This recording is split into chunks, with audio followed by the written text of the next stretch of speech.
کمالگرایی چه اثراتی میتونه توی زندگی ما داشته باشه؟ کمالگرایی رو 3 تا قسمت اثر میذاره: افکارمون، احساسمون و کارهایی که داریم انجام میدیم.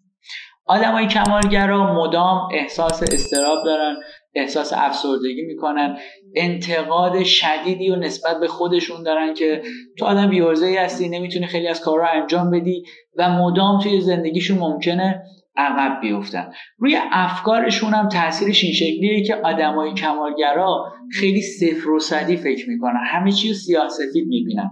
یا باید یه کاری به نحو احسن انجام بشه یا اون کار انجام نمیدن، یا یه کاری رو باید خودشون انجام بدن یا اون کار دست کسی نمیسپارن.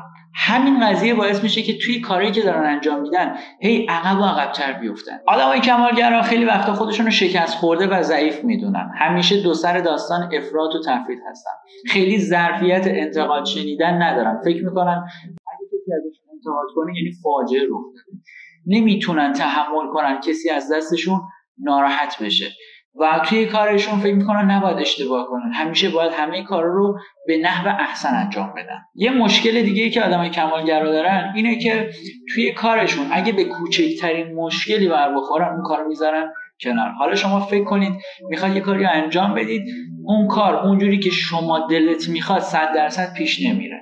خب قطعا خیلی وقتا این اتفاق میفته. من ممکنه سر ساعت برنامه‌ام شروع نشه، من ممکنه توپق بزنم توی کارم، من ممکنه به قرارم دیر برسم. همه این اتفاقات توی هر کاری امکان به وقوع پیوستنش هست، پس من نمیتونم اون کار دیگه بذارم کنار یا انجامش ندم.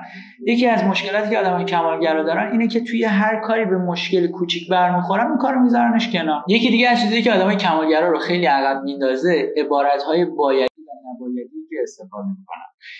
اینا اینجوری هستن که هی میگم باید این کارو به بهترین شکل ممکن انجام بدم، من نباید استرس بگیرم، من نباید افسرده بشم، من نباید اشتباه کنم، من نباید جلوی بقیه نشون بدم که الان استرس دارم و هی این قضیه این آدما رو از کاری که میخوان انجام بدن عقب میندازه. یکی دیگه از مشکلات آدمای کمالگرا اینه که خیلی دو تا 4 تا میکنن. وقتی میخوان یه کاری انجام بدن میشینن حساب کتاب میکنن که اگه من اینقدر تلاش کنم اینقدر نتیجه میگیرم، اگه اینقدر تلاش کنم اینقدر نتیجه نمیگیرم و این قضیه هم خیلی باز عقب میندازتشون. اینم درگیری وسواسی میشن که کارشون رو نمیتونن به نحو احسن انجام بدن. یکی دیگه از مشکلایی که آدمای کمالگرا دارن اینه که هی کارشون رو عقب میندازن، برای اینکه کاری به نحو احسن انجام بشه انجامش نمیدن تا زمانی که بتونن درست انجامش بدن و این قضیه باعث میشه که عقب بیفتید. آدمای کمالگرا برنامه‌ریزی‌های زیاد جز به جزی میکنن، خیلی می‌نویسن، خیلی با جزئیات می‌نویسن، ولی خیلی وقتا اصلا اون چیزایی که می‌نویسن براشون انجام نمیشه. و حالا چه اتفاقی میفته وقتی اون جزئیاتی که نوشتن دقیقاً انجام نمیشه؟ این آدما احساس اضطراب میکنن، احساس افسردگی میکنن، احساس شرمساری میکنن و اینجوری از لحاظ روحی، روانی، فکری خیلی آسیب میبینن و توی کارشون هم خیلی عقب میافتن.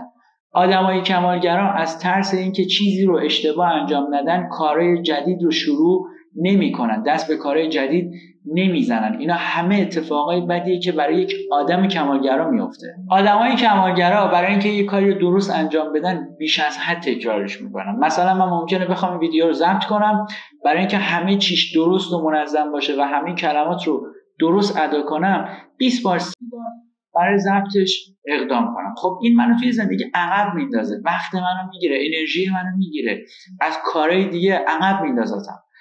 آدمای کمالگرا یه چیزی رو زیاد چک میکنن. طرف میخواد یه پیام ارسال کنه، 10 بار مینویستش، پاکش میکنه، دوباره ارسالش میکنه، بعد از اینکه ارسالش کرد ممکنه دوباره پاکش کنه.